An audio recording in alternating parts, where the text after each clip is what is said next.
Hey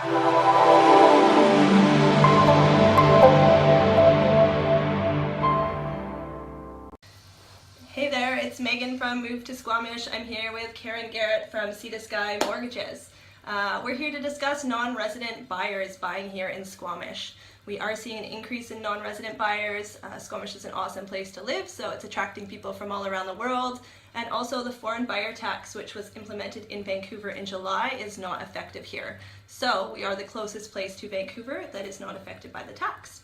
So Karen, if non-resident buyers are watching this, what should they consider if they are thinking of buying here in Squamish? Okay, basically if you're looking to buy a property here and you're here already at the moment while you're shopping and you intend to go home and then maybe make the purchase from afar, what you really want to do is set up a bank account while you're here, because opening an account when you're not here will be virtually impossible to do.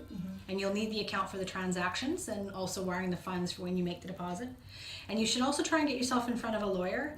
All the lawyers through the corridor will do the visit for free to take down your ID and recognize that they've met you in person. So for money laundering in the future, they can indicate that they've met you in person ahead of time. So those two things are really integral in buying a property at the moment, because those things seem to set up create most problems in the future for borrowing. And what about somebody who wants to obtain a mortgage here? What kind of deposit are they looking at? Good question. For new U.S. buyers, we can do as little as 20% down. And then for all other non-resident buyers, it's 35% down. Okay. I often get asked the question of, if I hold a Canadian passport, am I deemed a non-resident still? And it really is where you're deriving your income from.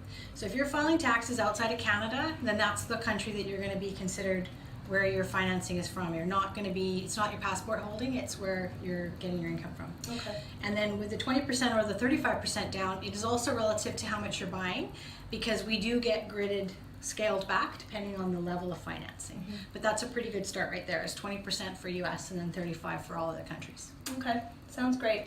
So there's obviously plenty of details and lots of information on this. So I've written an article about non-resident buyers buying in Squamish, and I'll leave the link in the comments below.